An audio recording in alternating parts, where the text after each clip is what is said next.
Yeah, but you can't tell a client that. You can't chase business away. I think it's time we do. If you're going to look after your client's brain, it's not just from bullets coming from the outside. It's from bullets coming from the inside. You will touch and you will bleed. Your knees will bleed. Your hands will bleed while you do the techniques. As the Queen stood up between me and him, the vomit hit the back of my throat and my cheeks bulged like a hamster, and I had to hold that in. I have a shirt, I have a tie, I have a jacket, I have a gun, I have a radio. Another bottle of vodka on the floor, and he's passed out in bed.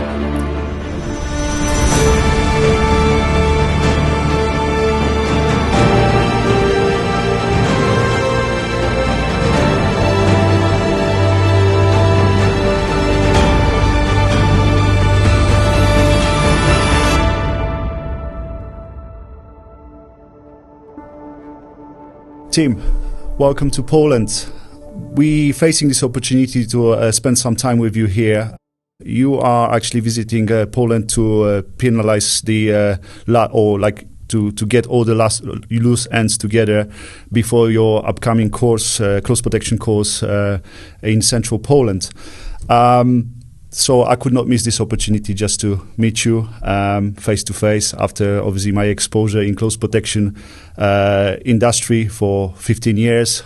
Your name always been heard somewhere. I had the opportunity to work with some of your guys, and once again, welcome to Poland. Damian, thank you so much. What you haven't told the viewers is it's actually all your fault that I'm here. And if it wasn't for us meeting and Fraser and you guys coming up with the idea and creating the fertile opportunity for us to come here, it would never have happened. So I'm very grateful to you and EPM and Fraser at USGC.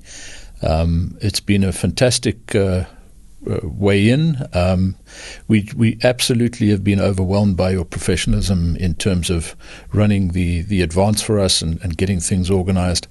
We are very comfortable in Africa. It's a fantastically fertile training ground. It's a place where we have great opportunity to train close protectors in the right environment. It's an at-risk environment. It's a real environment. It's visceral. But Poland, I think, is equally exciting. I think you've got great facilities here, great people, and we're really looking forward to moving our portion of our training operation closer to our clients in Europe because, as you know, we have more than 50% of our clients are not South African. They are from all over the world, including the continent of Europe. So we are very happy to have you here. I'm pretty sure with your operation in Europe, in a way, if any way we can strengthen that, I'm pretty sure we're going to bring value into the particularly Eastern European market and increase the level of the service that can be delivered across the industry. So, Timm, I'm going to go with a couple of questions with you that obviously they've been collected from different people I know as well. First of all, I would like to actually find out, and can you just describe in a few words, like what is the formula for the success? 25 years on the market, you keep delivering the great training, very well recognized training, and again, what are the core values of running South Africa? I think that's an extremely good question, and we've pondered it and we've crystallized it down to three things. As you know, we've got an insignia that's fairly well known. It's a triangle. And we look at the three corners of our success pretty much in the following three words: excellence, reality, and truth. And we believe that if you approach reality truthfully, you're capable of delivering excellence. And we teach close protection, many other people do it, but our close protection course has another edge to it, which you only really come to deal with and to terms with when you come on the program. It completely changes and shifts your life view. And we have the Ronin 10 Commandments. We won't go into it here, but each graduate, these things are inculcated in them throughout the program. And they start to approach life, not just close protection, with these 10 commandments. And the question has to be, well, where did they come from? And they came from my failures. And every time I bumped my head in my career, I stepped back and asked myself, why did that just happen? And there's some hilarious failures, which I'm sure we might get into. But at the end of the day, I had to learn, and let's just take the first one. And if you can just get the first part of the first one right on your course, you're going to change your life considerably. And the first commandment is, thou shalt look and see, listen and hear, touch and feel. And what this does is it causes you to ponder whether you're truly in touch with your senses, whether you're actually looking and seeing something, or just looking at it. And so many people, especially the recent generation, struggle with the simple amalgamation of your senses and your brain. You must look at something, but you must also see it. You must interrogate it with your mind. And it's this understanding of the human that's doing close protection, which draws us to another commandment. Close protection is people protecting people against people, amongst people, for the people. And there's a lot of people in that sentence, and I think what Ronan has done is we've sought to understand the man or the woman that comes to us. What do they need to actualize into someone that's consequential in the close protection world, that will affect the outcome of a situation? And we work on the man and the woman. That's what we work on. Tech comes and goes. Gadgets come and go. But the man or the woman still needs to be the focus of training, and that's what it is at Ronan. We work on that aspect. And I think that's the key to success. We make good people better. Absolutely agree with you. The reality is the key, especially now when we're getting disturbed with all the social media and everything. I think being real, basic training, particularly this type of profession like close protection, when people can die, people can obviously be hurt. Being real, I think, is the key. Absolutely. Timm, let's go right to the beginning of running South Africa. I would like to ask, why did you start running Africa, and what were the main factors? And if you can just tell me the beginning of your training academy, and also run through any challenges you had throughout the years. Sure. Well, I went to university. I didn't quite know what I wanted to study. I studied a Bachelor of Arts in Philosophy and Law. I then went on to do the law side of things. I did a 2-year law program on top of the 3-year bachelor's because I condensed it down to 3. I wanted to get into the South African Special Forces. I wanted to finish with university and move forward in that direction. Unfortunately, that didn't happen. The recruitment criteria changed just as I came out, and I was no longer at the front of the list. They were recruiting a different demographic at that time. But during my final law year at law school, I met a chap called Dennis Martin. Now, Dennis Martin ran an organization called CQB Services with Lofty Wiseman from 22 and some other really interesting gentlemen, shall we call them. And I say gentlemen because they truly were phenomenally effective. I have fond memories of doing warm-up and push-ups with Lofty Wiseman in Hereford, and he was a senior gent at that stage. He was well into his 50s, and he's kind of where I am now. And when I think back to then, Lofty used to put us all to shame, and he was still doing press-ups when all of us had collapsed. So truly some extraordinary people. And they came out to do some training for farmers where we were in South Africa, and I thought, well, let's go along. I enjoyed shooting, I enjoyed martial arts, and I'd done some door work. So I thought, let me pop in there and just see what this is all about. And Dennis got chatting to me and said, why don't you come back to England and do our program? And I did. I finished university. I went to the UK and I did Dennis's program. I did MJ Toombs's program as well. Went across and did some work with ESI, which was fantastic as well. And I've learned so many things on those courses. Dennis said to me famously, he said, you can shoot and you can fight, but you lack an eye for detail. And I had to confront these realities and realize that actually I'm not all that in a bag of chips. There's work to be done here. And Toombs again underpinned that lesson.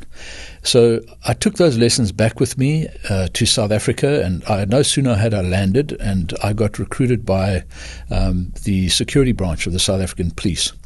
And they'd had an interesting problem, and their problem was that it's 1993-94, the government's changing. They need to redefine their role and become an effective protection service for the incumbent, and they had to fuse the ANC's Department of Intelligence and Security with the the old guard, essentially. And they knew I was English speaking. I came from a mixed race school. My best mate was of colour. And the two of us had been travelling the world doing close protection training together. And they saw an opportunity to recruit me, and they did. And I started to train them in close protection and unify them. And I could bridge the divide and touch base with both cultures. And I showed them what they had in common very quickly. I have a fond memory of doing unarmed combat training with them. And they all seemed to shop at the same place for the same slip-on shoes. And we were doing front kicks. And, of course, after the first front kick, there were shoes raining everywhere. And we sat together for about half an hour sorting out whose shoes was who. And it kind of broke the ice. And we managed to blend those two organizations together into an effective protection service, which the South Africans are. They haven't lost a president since their formation, in a very at-risk environment. And I had the pleasure of being recruited by a chap called Freddie van Wyk. He was a captain then, and he had the foresight to say, this young man has come back from overseas and he's brought back this foreign close protection sort of approaches, and we want to harness that and leverage that. And the rest is history. I served from then till about 2005 on the protective teams of three presidents and many ministers and so forth. And it taught me a great deal. You know, I realized very quickly what worked and what didn't, and I was lucky enough to be honest with myself. Perhaps it was because I was young and I was hungry and I wanted to develop. And I had a 5'5" mother that used to give me good hidings, and she taught me to be honest, especially with myself. And that's where it grew. And at the end of that, I did commercial close protection as well, and looked around and thought, you know, there's so many good operators out there. But in South Africa, there weren't a lot of people, certainly not in the civilian sector, that had a training organization that could train close protection.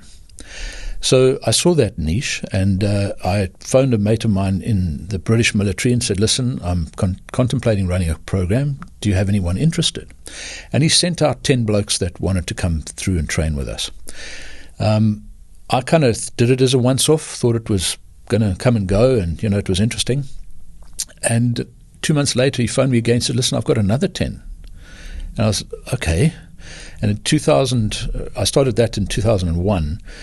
By 2003, we were running 3 courses of 15 guys. 2004, we were suddenly running 16 guys, 2 courses, parallel, side by side, and we ran 12 courses a year. And the thing just absolutely exploded. There was something that was drawing foreign nationals to come and train with us. And the majority of our people, especially in the from 2001 to 2015, absolutely the majority was foreign. And we have more graduates in the United Kingdom than we have in any other country. What do you think it was that actually encouraged people to go and train in South Africa? Was it the group of the people you gathered together, or also the place? What was it in your I think opinion? It's a combination. I think South Africa is a place where you can do tactical... Or maybe strong values you were trying to represent as a group. Perhaps. I think it's an amalgam of all of them. South Africa is a very fertile place. We have shooting ranges, we have racetracks, skid pans, we have a fantastic first world, third world blend, and that space is authentic. There are problems there.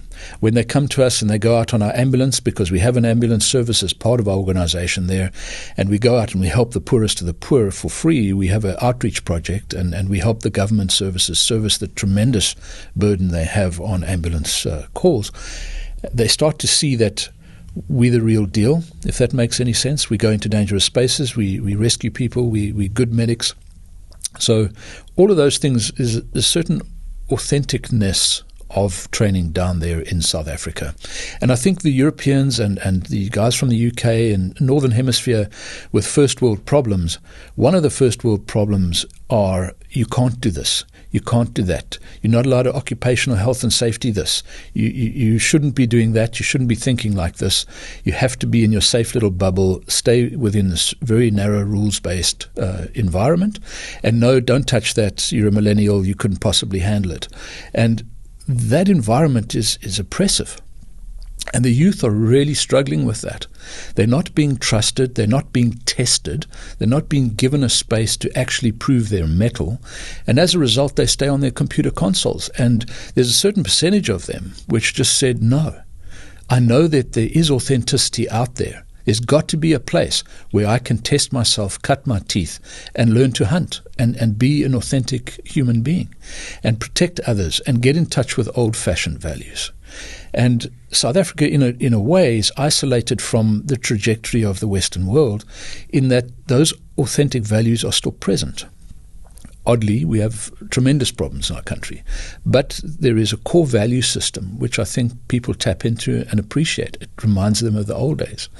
I absolutely agree, and I think the main thing is to learn people how to do critical thinking, right? And you cannot train critical thinking without creating any pressures. So environment where you can create pressure, controlled pressure, meaning like controlled type of way, creates actually critical thinking. Yes. Let's move on to the training philosophy and the standards of running South Africa. Summarizing, like, how would you define the excellence in close protection training? Well, this is where I'm going to make myself unpopular again. Okay, and I start from a premise. And I say, what is the function of a close protection officer? The function of close protection officer is to permit a client to go about their business in an environment free of threat, harassment, and embarrassment.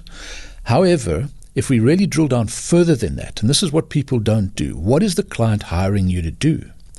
Well, what he's hiring you to do is to keep his brain experience in the same headspace.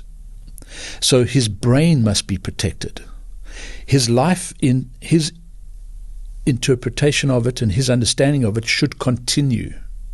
So let's take that down to basics. We've got to ask, what does that brain need to continue to exist in its headspace?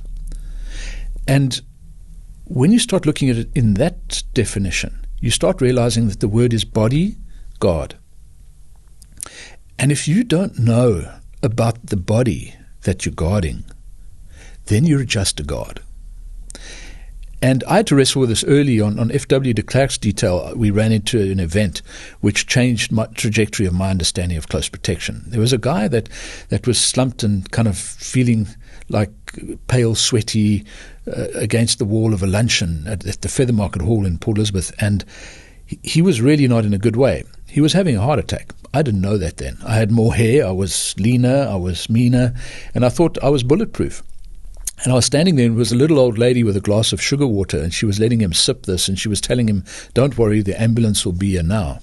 And the president had a look at him and looked at me, and I could see in his eyes, what are you doing about this? What's your contribution here? Can't you do something? And that expectation weighed heavily on me. So I looked at the chap on the floor, I looked at the old age pensioner lady, and I looked at the president, and I said, I've got to contribute. So I did.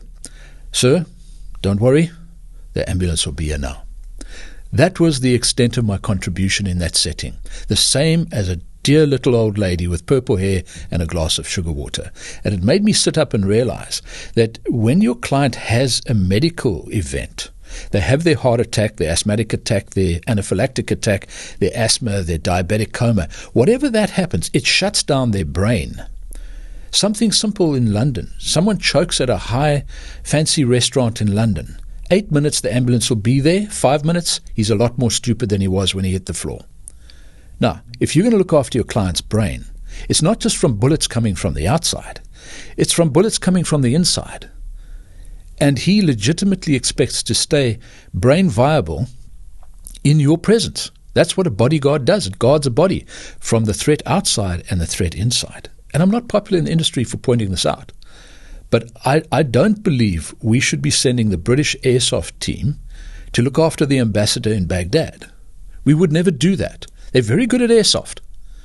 But sending first aiders to look after the medical needs of a very important person is akin to sending the British airsoft team to look after the ambassador in Baghdad. It's craziness. Now, yes, we've got to start somewhere. But my definition, and Ronan's definition, of a close protection officer is someone that can look after that brain of that client to make sure they don't become brain dead just because they choked in a restaurant, just because they had a diabetic coma, just because they had an anaphylactic reaction. These people can truly protect a client against all threats. And in my career, 7 out of 10 events, actions on, were medical in nature, not tactical. And I'm asking the industry, are we training close protection officers the right way for what they will actually face? Of course, we'll be useful in a traumatic gunshot environment just as much with a medical bias that we have. And Ronan is absolutely and unapologetically medically biased. So to be a full bodyguard, in my view, one needs to take both those into account. I was fortunate enough to be asked to draft the standards for close protection in South Africa since 2004, the first time, and have continued all the way to today. And having a look at certain durations of training courses in the UK, in Australia, in Holland, in various other European countries, you'll notice they're a lot shorter. They have a lot less reactive subject matter, no driving, no shooting, no serious CQC. And it worries me because fundamentally we need to have those reactive skills, and medical is one of them as well. So they tend to focus on the soft skills and the prevention and the planning, which is absolutely critical and entirely valid, and I'm totally for that.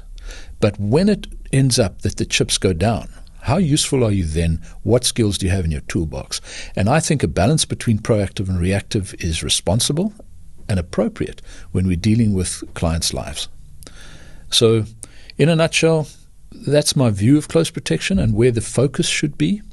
A multi-skilled person, absolutely.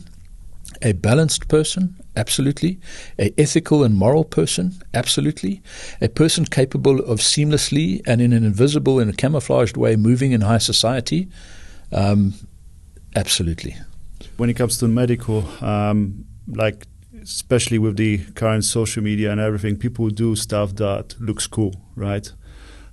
They spend money on tactical training, and we have to look also here on the legislations. Very often they come to the foreign country, learn how to shoot.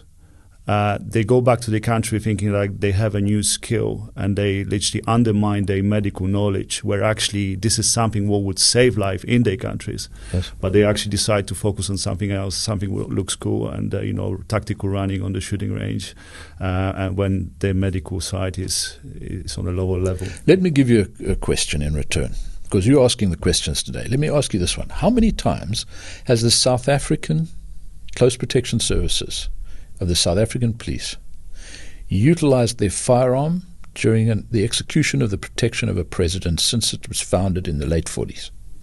Probably no more than 2 times, 3 times. Zero. In a country whose president was profoundly at risk for many years because 80% of the population didn't vote him into power, and thereafter, when there was resentment on the new presidents, zero. How much time do we need to dedicate to firearms use? I think it's necessary. We dedicate 20% of a course to firearms use. I think that's enough. But it certainly cannot and should not be the focus. How many times has their planning made sure that they could escape and evade the enemy? Many times. So that is very important. Medical events, very important. Advanced reconnaissance, getting a lay of the battle space so that you can operate in it better than your enemy, very important. But shooting, it's not something that you will end up in all of the time. And if we're talking about soldiering in the Middle East, well, that's a hybrid animal. That's a different story, okay? We're talking about in the Western world and in Africa and so forth, there's many times where you're not going to have access to firearms. So what are you going to rely on then? And what you need then is really good disarm capabilities and CQC training. Your enemy will bring firearms to the party. Help yourself and feel free to use them thereafter. It's no point just learning disarms if you don't know how to use the firearm after you've taken it away. So you absolutely need to have cross-training in that space. But you're going to end up evading your enemy first and foremost. But if you're cornered, you better have the skills to punch a hole and escape and evade again. Because you must remember, you're not a police officer or in the military anymore. You have an overweight, old, non-combatant that is with you, tied to you at the hip, who's in that same space. They don't want to be there. So you need to run from danger. You need to escape and evade from danger, because you do not have a full team of combatants with a unified purpose of dominating that space and going towards the problem. And that's where policemen and military personnel struggle with close protection, because we say to them, no, don't run towards the danger like you always have. You're not expected to dominate the danger. It's not your problem. What your problem is this person needs to not be here. So escape and evade is your focus. Yes, we are asking you to be a professional coward. How do you feel about that?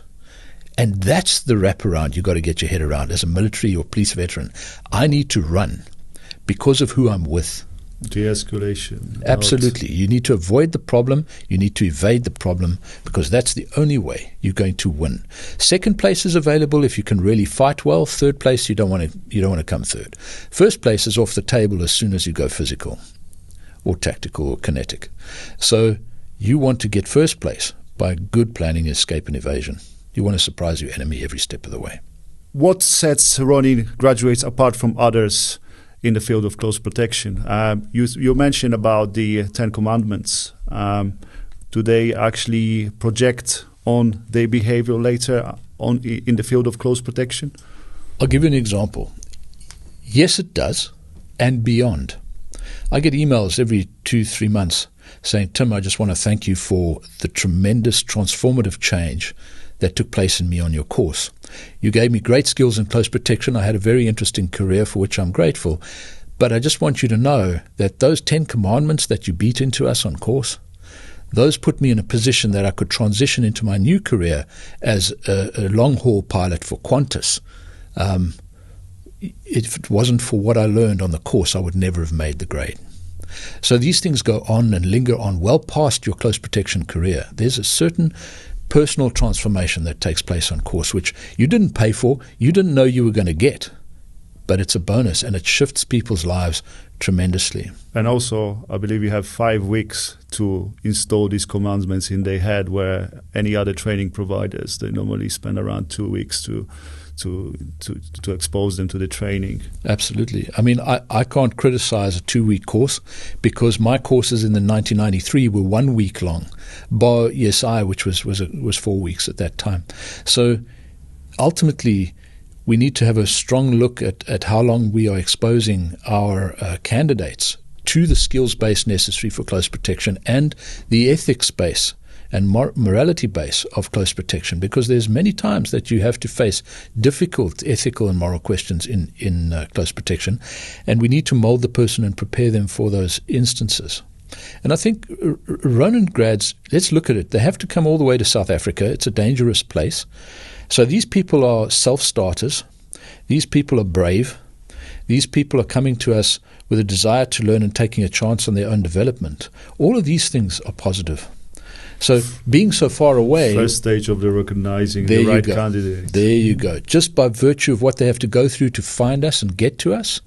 The price is steep, because we believe in training you correctly. The amount we spend on training a graduate is more than most courses charge, which, if you really just think about what I just said, is terrifying. The amount we spend is more than courses charge on the market. Yeah. So coming to the 5-week training program, can you just run through the schedule and obviously the content of the course? Firstly, when they arrive, we put them through their physical assessment. Now, they would have already said, I can do so many pull-ups, so many push-ups, so many sit-ups, so many shuttle run times, and I can swim. And when they arrive, we say, excellent, thanks for telling us all of those interesting things about yourself. Let's do it. Selection process. Oh, man. And to see the inflated opinion people have of their abilities is always really devastating for them, because they stare blindly at themselves going, okay, I either lied on my application, or alternatively, gravity is indeed more in the southern hemisphere when you're doing pull-ups and push-ups. And, it's just... the meters are a bit longer in Africa, because suddenly my time's not as good as I said it was. So right from the get-go, the Ronin aspirant faces the reality of who they are. And in a way, you straight away introduce the values they need to follow. So be honest with yourself, be real. That is correct. So that is the introduction to us. Be honest with yourself. And we can work with that, and we do. And they must pass their physical entrance before we'll allow them to write the tests and so forth. So they absolutely learn about themselves very quickly. So that's the first day when we meet each other. We then go straight into the medical week. And we do the FREC 3 program that's underwritten by QualSafe. And frankly, I think it's a great program. It's a good start. It's a good basis. Especially the way we train it, because we really push it hard. We train, you're busy from 6:30 in the morning doing CQC stuff. You then go for a quick breakfast. You're in by 9. We train through the day. You have 1 hour lunch. We train right through until 6 o'clock. You have a quick 1 hour dinner, and then you're back at 7 until 11, 12 at night doing practical skills. We don't tell you about an oxygen cylinder. You will use it, work with it, open it, close it, play with it. You will touch and you will bleed. Your knees will bleed. Your hands will bleed while you do the techniques as the paramedics do them in real life. Not first aiders, paramedics. So in a way, you start actually also simulating them how the work looks like. Because when you work with close protection with the clients, you're 24/7. You wake up first, you go sleep last, and you have only a couple of hours, not enough sleep. And then you're starting your day again. Absolutely correct. We're teaching them the personal administration they need to be able to survive in the close protection world. Because, as you say, it's a minimum 16-hour day. People didn't get that successful by being lazy. So your clients are people that work hard and long hours. So you have to match that. And they learn that in week 1.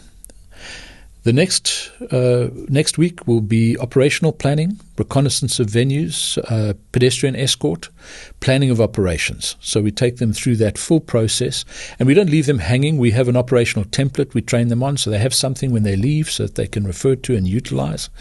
But we go through searching of buildings. We have very progressive, different, almost contrarian ways of doing things like pedestrian escort. We look at the foot formations that were taught to us in the old days and are still taught today, and we show them the problems with them. We alter them, and the light bulbs go on. They say, but how can the world do it that way? And we say, well, it's because they're not being honest with their experience. And the same with protective driving. We have strange and different and progressive ways of doing convoys, which would be week 3. So we at the end of week 2, we've done all the advanced reconnaissance. Your client can only be in 2 places, a venue or a vehicle. That's the only places in life your client can ever be, if you think about it. So if you can do an advanced reconnaissance of venues really well, and you can do your advanced reconnaissance on your routes really well, and then function with reactive abilities in those 2 environments, close protection, job done. Because that's what it's about. That's the only places they can ever be. So after the venues week, we get that done, and the pedestrian. Then we move into the driving. Driving is skid pan, raceway. You must have a driver's license. You must be able to drive a manual vehicle. Why? Because you could get a manual vehicle.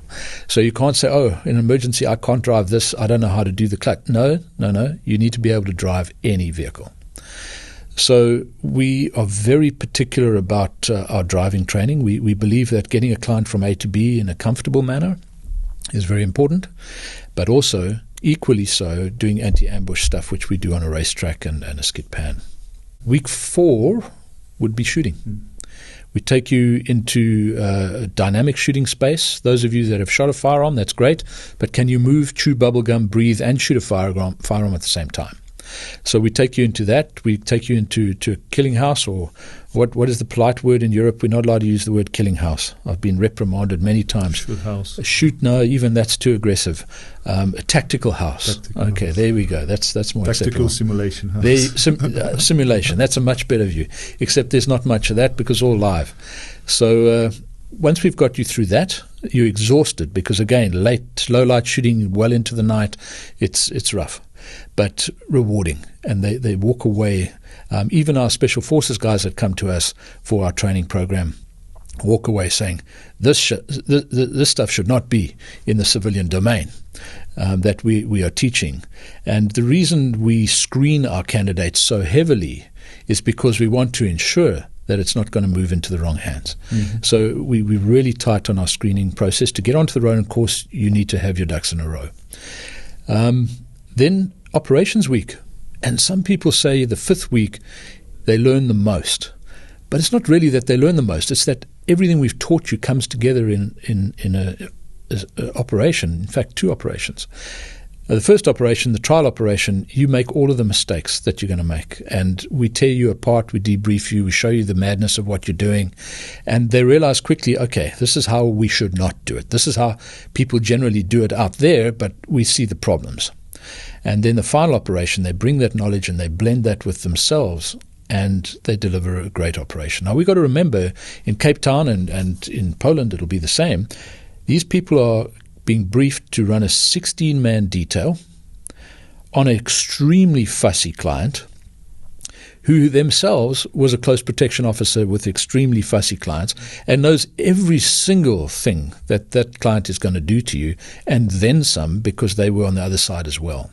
And we unpack that onto them and assess them in the workspace so that they get an accurate reflection of what they're capable of doing in a foreign town, in a foreign country. And if they can do a 16-man operation and pull that off, there's no more debate about whether they've arrived. They've arrived in the industry. So I think the operations week sets us apart because it's one full week of operations. Not going to a movie or going to one restaurant, so now we've done our advance and we can tick the box. There is no box ticking on the Ronin course at all. In fact, if I hear someone talk about ticking a box, well, we'll have a one-way discussion because there's no such thing in our world. Okay.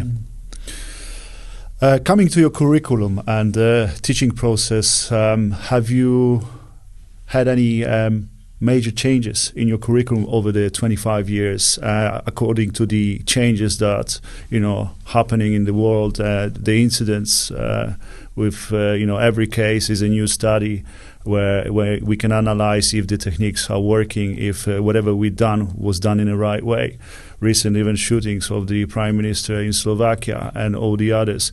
Did events like that made you to readjust your curriculum, teaching curriculum? I understand the values will stay the same, the principles will stay the same, but what would be the changes in your curriculum when you're facing events like that, when you have obviously exposure to events like this? I'll be honest with you, Damian. It hasn't changed. And I'll tell you why it hasn't changed. It's because if you look back at all the events that have happened, how many of those events were a technological failure? Or were they a human failure? Wrong position, couldn't see it coming, didn't know what to do with it when it did arrive. It's always the man. And in aviation, you've got something called pilot error. And pilot error ends up probably the cause of most crashes. It's seldom a technical issue. The same is true for close protection. And we absolutely focus on the man, how the person protects the person from the person, between the people, for the people. Well, that's our focus, and that hasn't changed in thousands of years. And let's first get that sorted out and solve 9 out of 10 assassinations, and then we can talk about tech. We are sensitive to tech. We love tech. We can go and do CPD on tech. We can learn new tech. We can use new tech. Fantastic. But you've got to beat the man if you want to get to the man. And understanding that fact, we've got a lot of work to do there before we even start talking about changes of tech. And tech comes and goes. And it does. We use new systems now, and that's great. We're up to date. We're sensitive to that, and we do evolve. But what we've noticed is the same old mistakes are being made. If we go back to Yitzhak Rabin and we look at that, we go to the Slovakian Prime Minister, we go and look at that, and so it goes on. We're making the same human errors every single time. We're setting ourselves up in a very human way for the next failing. Let's stop doing that first. Then we can talk about 10% more on tech development. If you have a look at the survival world, you recognize someone that's incredibly good at survival by the fact that he has an axe and his clothes and a wool blanket, and he goes off into the wilderness for 2 weeks. He has an absence of kit. You recognize the rookie close protection officer just by looking at the bulge around his waist. He's got every single gadget known to man, to the point that he can hardly walk. So the same is true of paramedics. You recognize the old paramedic, the accomplished close protection officer. These are people that have very little equipment on their body. Doesn't mean it's not there. It's just in more intelligent places, so that they are free to move and do what human stuff needs to be done to protect the human. And I am refreshed by the fact that we want to perfect the human being. That's where the focus needs to be, not the kit. I mean, we'll get a new bulletproof vest every year. That's fine. But how does that affect my training? It doesn't. I need to fill that vest with an intelligent, capable, fit, and very hard to kill individual. That's what I need to do. Timm, we're going to move on to the Brotherhood of running graduates. You have something which is the Graduate Network, and you created a portal, and you're running a particular, I believe, signal groups as well. Overall, I would like to ask about your support to the graduates post-course. The Run Graduate Network or Graduate Portal on our website, if you go and click on it now, a non-graduate can see what's there, but they can't use any of it. So if anyone's interested, have a look. There it is. And in that portal, you would find the following kinds of things. You'd find a graduate geo-community where you can locate a graduate in pretty much every country in the world who has local knowledge, local network, and infrastructure to contribute to your team. Now, that is in itself a tremendous resource because you know how he's trained. You've been through the same process. He understands your expectations. He speaks the language, and he has an infrastructure that he can lend to your team. You don't pay for any of this until you press his button, and then you come together on a team and off you go. So there are intelligence agencies that don't have that amount of reach in the countries that we have. So it's a tremendous resource to form teams around the world. And very often these people are after military backgrounds, law enforcement backgrounds, so they have friends who are still serving, and they are able to bring their intelligence into the table. Of course. And the other thing you'll notice is that there's a searchable graduate database. If you decide you need a female protector, and you mentioned Brotherhood, it's a brother and sisterhood. So you need a female protector for a Olympic-level horse rider who must speak German, who must also be an advanced life support paramedic registered with the Healthcare Professions Council of Great Britain, must be able to snowboard, and must be able to ride horses at an advanced level. That's quite a hen's teeth kind of search you're going to put in there. You'll find them. They're there. So this searchable graduate database for language skill, for skills and abilities, for sporting, for whatever interests, that is absolutely there, and graduates can headhunt other graduates. We have a job shop because we've got 2,000 people out there, and they are weekly, daily almost, sending in job opportunities, both on our Signal group as well as on our email group, where we put it in the job shop, and you can go and have a look. If it interests you, you will then apply directly to that organization. There's no commissions, there's no nothing. And our access to the graduate portal is free for your first year.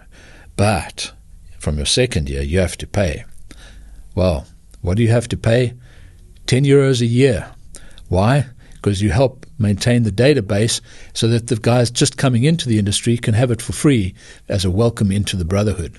So we are there to simply make sure that people get a head start. We've got folks like Security Advisor. Tom from Security Advisor synergizes with us, and he helps the guys write their CVs. He can professionally write CVs for them to launch them into their space. So that's a tremendous value add.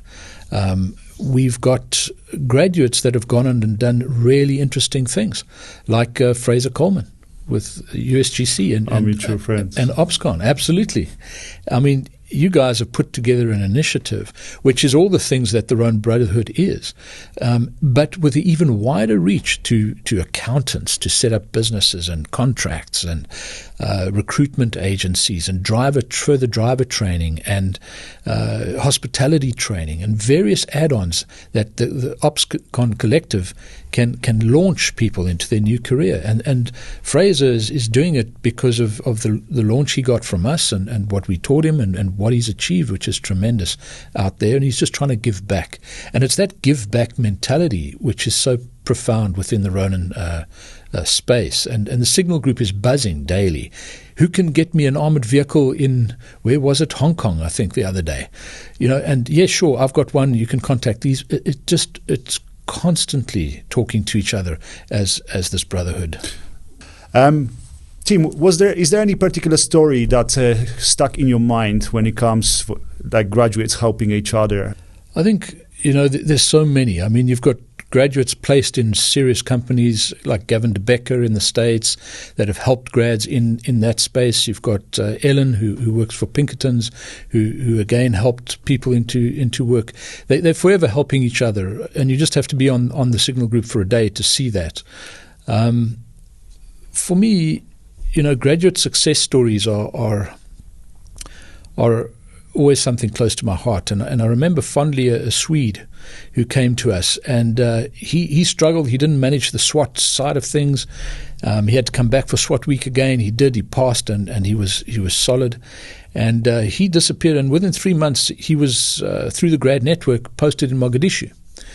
And then about a year later, he emails me from Kenya, where he's in charge of diplomatic security for the sub-Saharan Africa for the Swedish effort in Africa. And his success was just profound to watch him leverage his contacts and his networks. So you have many success stories that happen. Any particular course that stuck in your mind, or individual story of the individual? Oh, man. We've got the person who spent the shortest time on the Ronin program. I can tell you that story. He arrived from Australia, and he'll remain nameless. He landed. We checked him into his accommodation. He managed to punch a hole through his door, cut his arm. We got him sutured up. We told him to sleep it off, and we see him tomorrow at registration. He wasn't there. We went back up, another bottle of vodka on the floor, and he's passed out in bed. We sobered him up. We took him to the airport, put him back on his flight. He didn't even get to register on course. So that's the fastest time spent on the Ronin course, because we just filter out the people that are not ready for the experience that we're going to give them and what they want. You cannot come to us wanting to protect human life when you're not in control of your own. You cannot protect your own body. Let's move on to the high-performance environments and mindset. As you say, a lot of your graduates, they operate at the end of the day in a high-risk environments. You mentioned Somalia, Kenya, and other areas in the world. What skills and mindsets do you think are essential to work in high-risk environments? I think the first thing, and how you can cultivate them, how you can actually train them on a daily basis. I think physical fitness is important, because if you are not physically fit, you're going to struggle to be mentally attentive under the duress of long hours and hot environments or whatever the case may be. And it's going to degrade your performance and protection very, very quickly. So you need to have a body that listens to you and sustains you in that space. So definitely being in physical shape is good. House cleaning is important. You need to realize that you take damage in your environment protecting people because you see things that normal people don't see. You're part of things that normal people are not a part of. From simply seeing poverty and difficulty and humanity and struggle and suffering, to you're involved in taking human life to protect other lives. You need to do your house cleaning to stay active and productive in the close protection space. So not being afraid to reach out for professional help, making sure, just like you do with your gym trainer, make sure that your mind trainer is equally involved in your longevity in the career. You obviously, there's a certain brotherhood, and we offload on each other and keep an eye on each other in that way. But I'd say do your housekeeping as well. In terms of high-stress environments, it's all about outthinking the opponent. Be present in the moment. And the Buddhists tell us to do this all the time. But how many of us actually are present in the moment continually? Don't be distracted. Leave your phone alone. Look around you. This is what you're doing now. Do it well. So I think that value is something that people need to learn, because it's all too human to drift with your focus. And there's not an opportunity, there's not a latitude to drift with focus when you're in a high-stress environment and a high-threat environment. In terms of the physical training, you mentioned that on the first day of the arrival to running course, you're taking them through the physical. Do you send them any kind of way or list how they're supposed to prepare themselves? Absolutely. What we do is we say, if you have to apply for a quote to be trained by us. Part of that quotation process, and it's no obligation quotation, is you have to go through certain criteria. Can you speak English? Unfortunately, we're limited. That's the subject language that we speak in. So is your English at B2? Can you drive a car? Do you have a clear criminal record or have infractions which are minor and not relevant to what we're doing? Do you and are you able to swim? Because 76% of the planet is water, and your client will end up playing on water, on yachts, on jet skis. Oh, sorry, sir, I can't go with you because I can't swim. No, you must be able to move on 76% of the planet under your own steam. So can you swim? Then how can you do more than X push-ups, sit-ups, pull-ups, shuttle runs in this time, and a run in this time? And you answer that. Yes, I can do that number. Yes, yes, yes, yes, and yes. So do they know ahead of time what they're going to be asked to do? Yes. They have already stated clearly in writing that they're capable of doing that with 3 minutes rest between them. There is a downloadable on our information page. The physical test is there. Go and do it. So don't thumbsuck. It's interesting what you say about the physical training.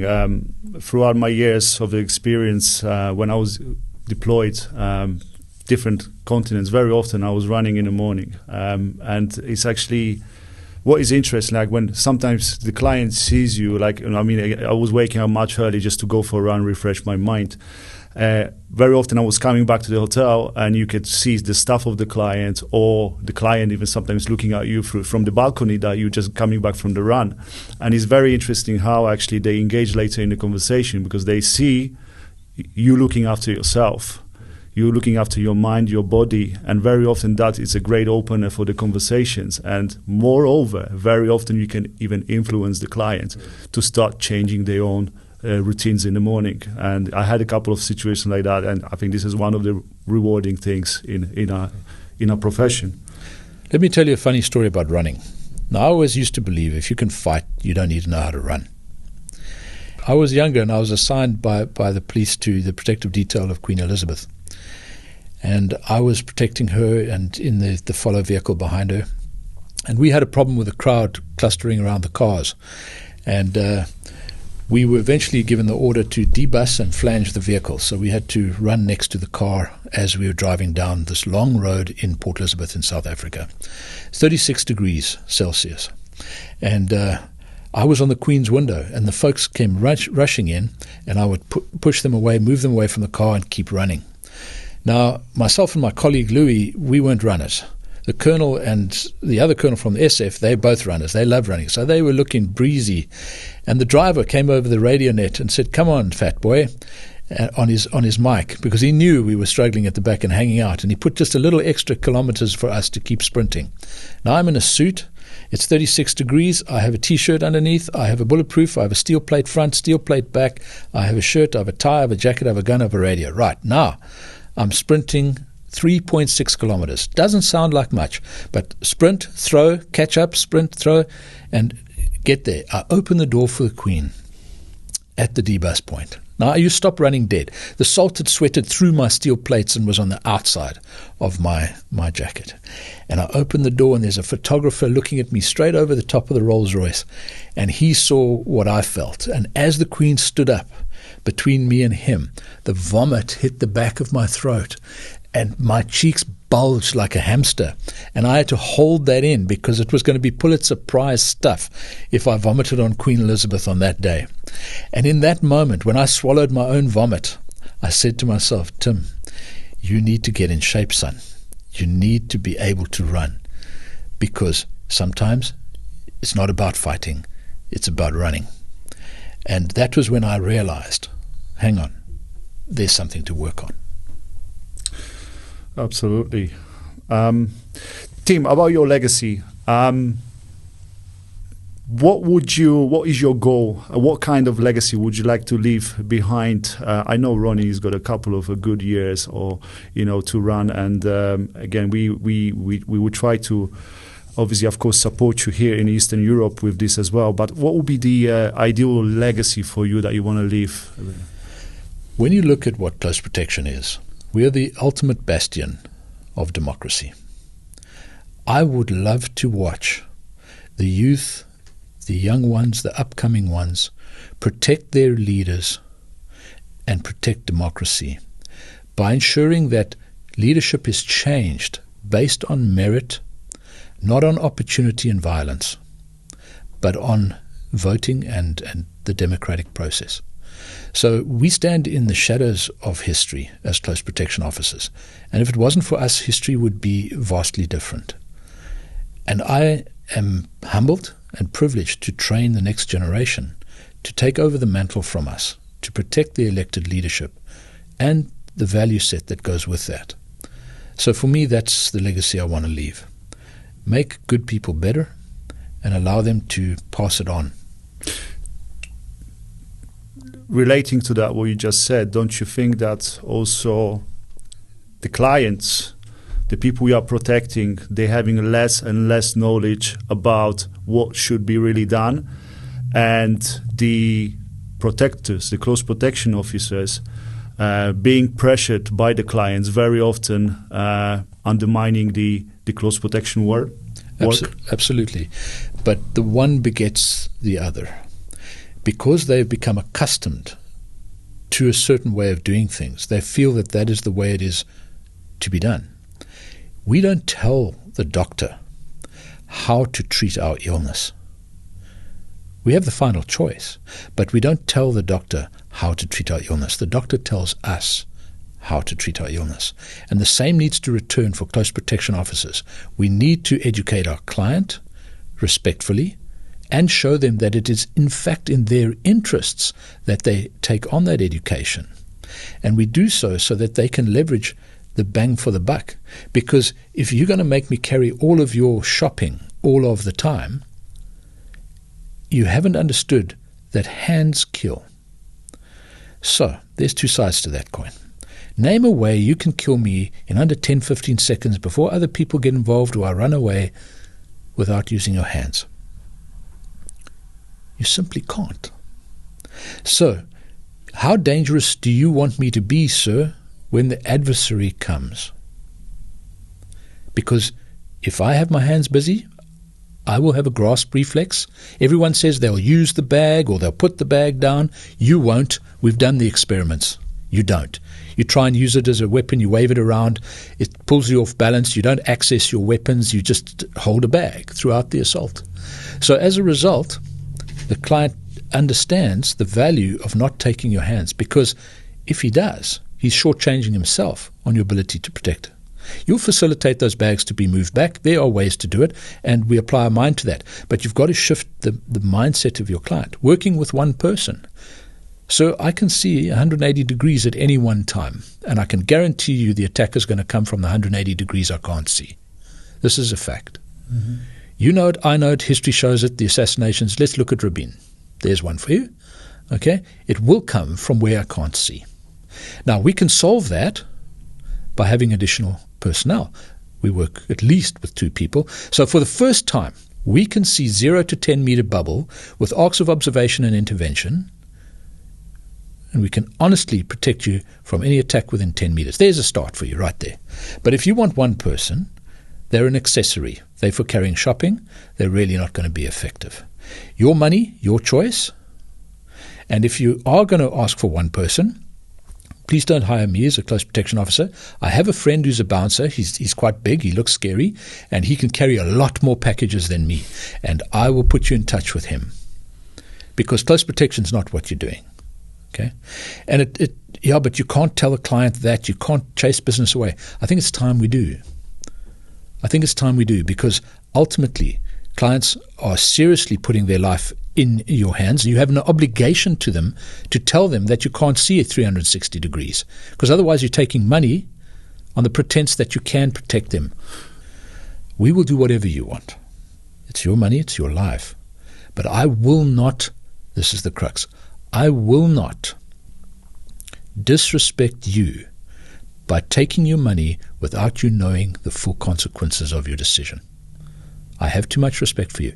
And if that means that I'm too expensive because I want to use 2 guys on you, or 4 in London, minimum of 4, 1 advanced guy waiting for us, 1 driver stays with the car, 1 guy who's the personal protection officer gets out, and between the 2 of them, the advanced officer and the personal protector, go into the venue with you, 2 people with you on foot, and the 4th guy is at the next venue, because we're leapfrogging, obviously. So minimum of 4 people to do genuine close protection in an urban environment where you have a possibility of preventing acid attack, bag snatching, phone snatching. Okay? And frankly, you carry your own bags, because we need our hands to do what we do. We were not employed to carry a bag. I advise you to employ someone. Your personal assistant can carry your bag. There's no problem at all. But we need to be very clear on what we are there to do, and we need to not steal from you. Because I don't want to explain to you at the end how it's all your fault, but you didn't know. So please make your decisions wisely, and we can move forward. And you know what? When enough reputable people take the client into their confidence and not think that they're stupid, and provide them with information they need to make the decisions on manpower, understanding the limitations of human beings, that's when the industry starts transforming and becoming more sustainable and more effective. Because that's where the errors have been. There weren't enough people, and the people weren't doing what they should be doing. I agree. Timm, where do you see Ronnie in the next 5-10 years? Which way you're going to evolve, and what's the vision of Ronnie? People always ask me that, and some people have approached me to buy Ronin and franchise it, because they're like, we make Rolls-Royce, we don't make VW. So they want to franchise it. But they lose the value. That's exactly right. And I've resisted that. It will take a lot of money for people to put down a 6-figure check before I'm even talking to them about it. I'm quite happy doing what we're doing. We make Rolls-Royces. I'm not interested in massive franchising and mass production. We've never been mass production. We never will be as long as I'm around. We're there for the unique few that really want to walk a different path and be something truly special. So the answer to the question is exactly where we are now. And what kind of advice would you give to the new potential people who are going to come on the course, Ronin and any other training providers? If someone who wants to break into the close protection industry, what is the advice for them? Choose your training provider wisely.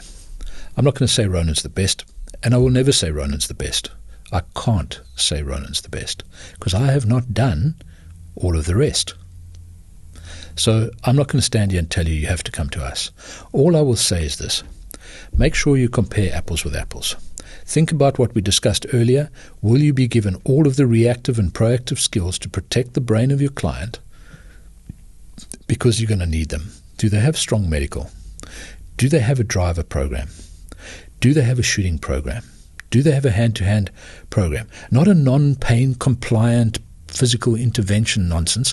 I'm talking about when bad people come to do bad things with weapons, how good are you in that environment to function? So ask the hard questions of what it is. And if you need regulatory approval and you need to get a tick in a box, then separate that from your close protection training. Go get your tick in the box.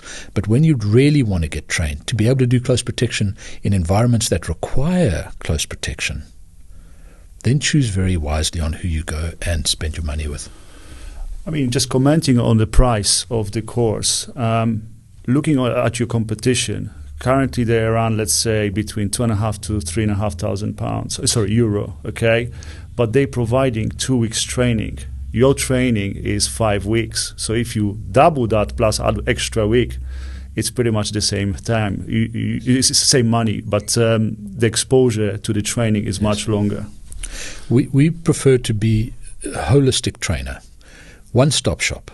We refuse to do basic close protection, intermediate close protector, advanced close protector. This is a money-making artificial differentiation. And if you ask, the truth here is the assassination team are not going to send you a WhatsApp to say, guys, how many intermediates and basics have you got on your team, just so that we can match that, to send only basic assassins and intermediate assassins because you don't have any advanced protectors on your team, so we're just going to do that so it's a fair fight. That's never going to happen.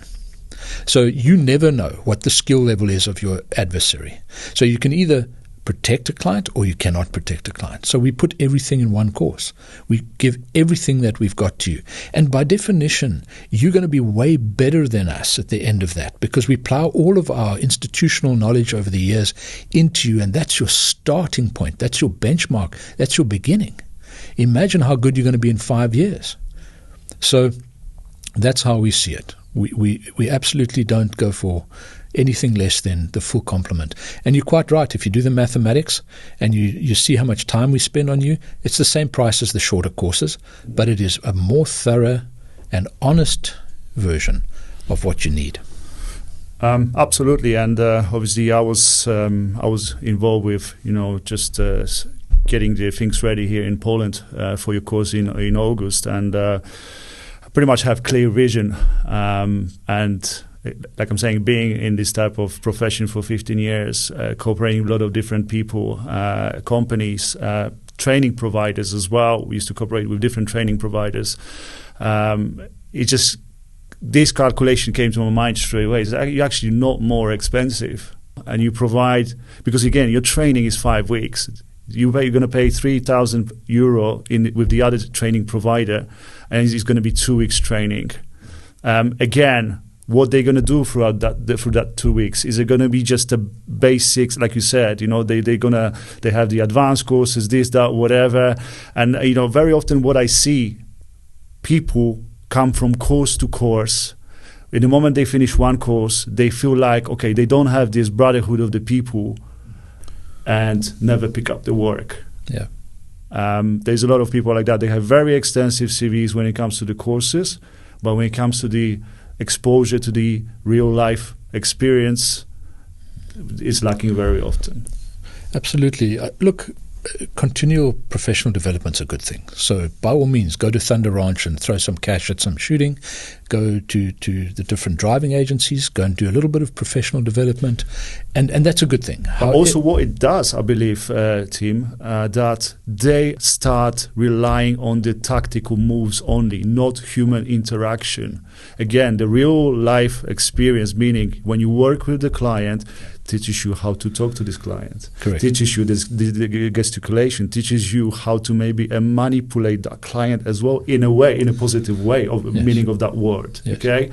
Again, by going from course to course, it's all tactical, all force, all heavy, and later when they pick up that final job, they go out and they project this type of style of work towards the client. Sure. I mean, what I was saying is, doing continued professional development is fine, but unless you have an integrated base course where you've understood how all of the things function together, you don't have a complete package to offer a client.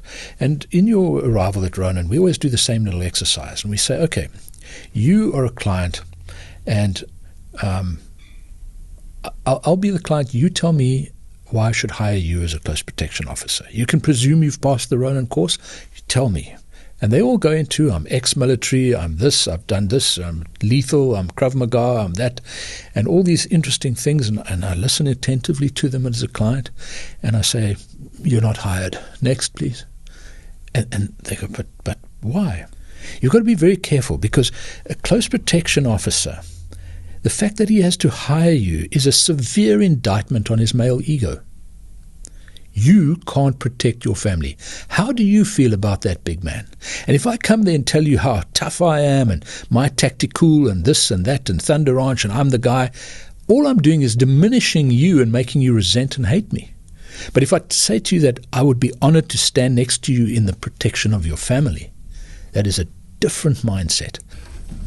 So, Timm, moving on, can you just tell me about your plans in Poland? What is the aim here? Well, the aim is to bring our product a little closer to a large portion of our audience and our clients. And Poland is wonderfully centrally located in Europe. Anybody can reach it. Good airports, good infrastructure. Training facilities are strong. Having you helping us with the facilitation is a massive plus. I mean, just the reconnaissance you've done so far, the arrangements you've made, the deals you've struck has been phenomenal. And we're truly grateful. And from the first time we got feedback from you, we knew we can work with this guy. You know, it's just you and your staff have been tremendous. And that's important to us because we know we can focus on doing our magic because you have got the support backing us, and we truly appreciate that. And I think Poland is ready for an evolution that you want to give it, which is bringing a slightly different take on close protection with a different value set. All of the shooting and fighting and everything it's all there. Let's get beyond that. Let's be more than that. So rest assured that you're going to be battered and bruised. Rest assured you're going to learn new skills that are going to make your head spin. But you're going to learn to be a close protection officer in the full sense of the word, capable of deployment on the international stage, be it in the Middle East, be it in Ukraine, be it wherever you need to be. You're going to bring those skills into that environment and be able to leverage the best result for your client. Absolutely, and we're going to support you all the way through. Let's see how the first course is going to run. We're getting good numbers so far. And again, from my side, I will try to continue on my journey, my exposure abroad. I mean, I'm originally Polish, as you know, and I spent over 22 years abroad in Great Britain, traveled internationally, and since the beginning of the war, we started operating a lot with the Polish Special Forces, and we started utilizing these guys in Ukraine. Great bunch of people, but once they leave the governmental services, they're left alone. Yes. There's not much help for them. And by seeing what kind of values they bring to our company, to our clients, I also try to add value to them like you do to your graduates. So my way of thinking is like, I want these guys, I want to open the door for them. The next step is like bring the right individuals into this country.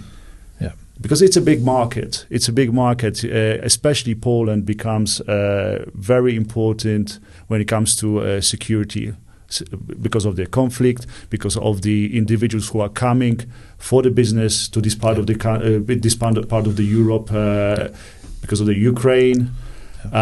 We invest a lot in military equipment. So I think it's about the time to start bringing the right level of the service to Poland. Of course, I'm not saying whoever is out there working in close protection in Poland, they're doing a wrong job. But what I'm trying to bring the international experience. Sure. I want to make sure that these guys can be absorbed by the international companies and they can learn the structures, how the cooperation structures work, yes, how to work with the other departments, because I think this is what is lacking in Poland at the moment. So we have our full support throughout this process. Thank you. And like I'm saying, the outcome of it for me is just to add value into our local communities here. And we have great people here. We have guys who have amazing experience when it comes to the military, great knowledge. But I think there's a few small little tweaks that needs to be brought into the country, and they can obviously develop themselves even further. When it comes to your overall experience, your exposure, how many years in total in close protection? Well, I, like I said, served from 1993 through to 2005 in the protection services in South Africa. In 2005, there was an event, a hostage scene where I did some strange and crazy things, and I got fired from the protection services, but hired into the premier counter-terrorism unit in our country. And since then, I've been serving there as well. But in terms of close protection training, it's now 24 years of training close protection officers, both inside and outside of government, and specialized services. And it's been a tremendous journey, because each phase of that, from the commercial to the military to the specialized, has taught me things about myself, has taught me things about the delivery of close protection and how to reach the widest audience. And each student leaves a little bit of themselves behind in this collective melting pot of experience that is Ronan, and that gets perpetuated forward. I may have started it, but I certainly am not the whole of it. There have been tremendous inputs from instructors and students alike into this collective. Yeah. And is there any, like, a message you would like to give to the people based on your experience, based on exposure, any philosophy, any message you would like to get out there to the people, once again, people who maybe they're considering coming to running course, or enrich their knowledge, they're already operators. Of course, this is the message for the people from all around the world, not only the Polish communities or European communities, but for the people from all around the world. I would say, if you're considering coming to us, come to us with an open mind. We will challenge many of the things that you hold dear in your doctrines, but we must remember that you're an intelligent adult learner, capable of understanding and unpacking things for yourself. Don't be afraid of change. Come and experience what we know. You already know what you know. Hang on to that. No one's going to take it away from you. But come and experience what we know and take that away from you. And then you have double. Pick and choose from both of those sources to make your way of performing as a close protection officer, would be my advice. You're coming to learn from us. We will, by the definition, learn something from you, because you have brilliance within you, you have knowledge and experience within you, which will rub off on us as well. But you are paying for what we know. Take it with both hands, unpack it, use what is useful, and when you graduate, you have the divine right to do as you wish and practice as you wish. So open mind would be one thing. Be physically fit. Be unafraid of stumbling, because the truth be told, there's in South Africa on the back wall, there's a whole lot of pictures of me with presidents and the Queen and everybody else. Let's take the Queen for an example. There's a wonderful picture of me opening the car door of the Queen. But we both know, and now your audience knows, that I almost vomited on her because I was too unfit. So every single picture there has a story like that of a lesson which I learned. Be it pedestrian escort formation was not appropriate for human beings, or I was unfit, or I thought I was cooler than I was. There's a wonderful one with me in full CBRN kit in the back of the classroom with all the tactical stuff with my Special Forces mates. We were out, I think it was on the World Cup football. We were ready for anything, except if you look really carefully, the CBRN pants that I'm wearing are torn in the crotch. So just when you think you're ultimately we all had this type of experience exactly. On the job. First thing in the morning, you bend down and your trousers go. So just when you think you're cool, you're not. So come onto the course and realize that you're going to have those moments where you're not as cool as you thought, and you're never too cool for school. Come and grow. That's why you're there. That's what you're wanting. That's what you're needing. Let us give it to you in buckets. As they say, if you think you know everything, you start losing and you start going Well, there's backwards. one thing you don't know if you think you know everything, and Exactly. that's that you don't know everything. Absolutely right. Tim, it was a pleasure. We would like to invite everyone to have a look on the OpsCon. It's a new venture created with our colleague, Fraser Coleman, from Great Britain. I remember his story when he got out from the army, and we actually employed him in one of the hospitality places in central London. And after the years, he told me that was the best kind of start for him, because coming out from the military, full of force, full of bit of ego, Yes. and that particular brotherhood of the people as well. He came into the place when he had to be soft. So it was absolutely brain changer for him. He had to quickly adopt, and as we both know, he's very good at it right now. So Fraser is coming out with the project of the OpsCon we're both going to work on. It's an initiative where the main aim is to support people who are transitioning from military or law enforcement, or even civilians who are trying to get into the close protection game. It's going to be a portal and a place to go where you can get the advice. Again, this is all about adding value to people's career. So watch that space, everyone. We're going to be there just to support you. And we are so glad that we have you. We have something what you already built, this great legacy, community of the people, to be part of it.